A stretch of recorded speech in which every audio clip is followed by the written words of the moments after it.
सिंह परमार से भी खास बातचीत की है एग्जीक्यूटिव एडिटर मनोज सैनी जी ने। सुनवाते हैं आपको क्या कुछ किया।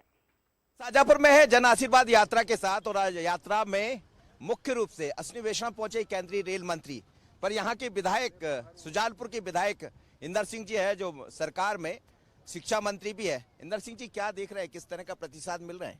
पूरे शाजापुर जिले में ऐतिहासिक रूप से जनता भारतीय जनता पार्टी के समर्थन में है, और भारतीय जनता पार्टी के 20 साल का इस टाइम है 2003 से लेके 2023 तक, इसमें जो बदलाव किया उससे सभी वर्ग के लोग प्रभावित है।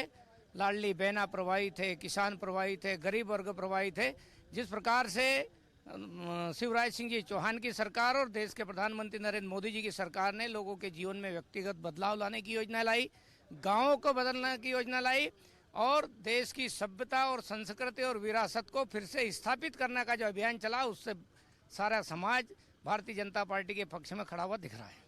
और इंदर सिंह जी कहाँ देख रहे हैं अपनी विधानसभा में इस बार? माने कि पार्टी विश्वास करके फिर इंदर सिंह जी को मैदान में पहुंचाएगी? मैं अपना सारा निर्णय का अधिकार मेरी ओर से भारतीय जनता पार्टी करती है, इसलिए पार्टी चुनाव जहाँ से लड़ना चाहे, नहीं लड़ाना चाहे, तो भी इंदर सिंह परमार को स्वीकार है। भारतीय जनता पार्टी ने बहुत कुछ दिया है। लेकिन यहाँ की कुछ सीटें पिछली बार कांग्रेस के पास चली गई, जैसे काला पीपल है।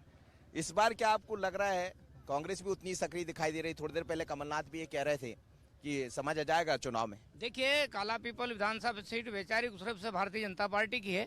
उस समय हमसे कुछ चूक हो गई थी, लेकिन इस बार कोई चूक नहीं होगी। मतदाताओं को भी समझ में आ गया है, विकास में काला पीपल काफी पिछड़ चुका है। शाजापुर पहले से ही, क्योंकि हम बहुत समय बाद एक बार जीते थे, लेकिन अब मतदाताओं को शाजापुर सीट पे भी समझ में आ रहा है और काला पीपल में भी समझ में आ रहा है। इस बार तीनों की तीनों सीट भारतीय जनता पार्टी को जाएगी। चलिए, इंदर सिंह जी का कहना है कि तीनों सीटें भारतीय जनता पार्टी के पास होगी, लेकिन जन आशीर्वाद यात्राएं निकल रही है। आप देखिए, अलग अलग रथ चल रहे हैं और इन रथों में तमाम नेता मौजूद हैं, अलग अलग ड्यूटियां लगती है। पर ये जो विधानसभा है, ये सुजालपुर विधानसभा। असनी के साथ मनोज सैनी, बंसन न्यूज, सुजालपुर। और चलिए आगे बढ़ेंगे।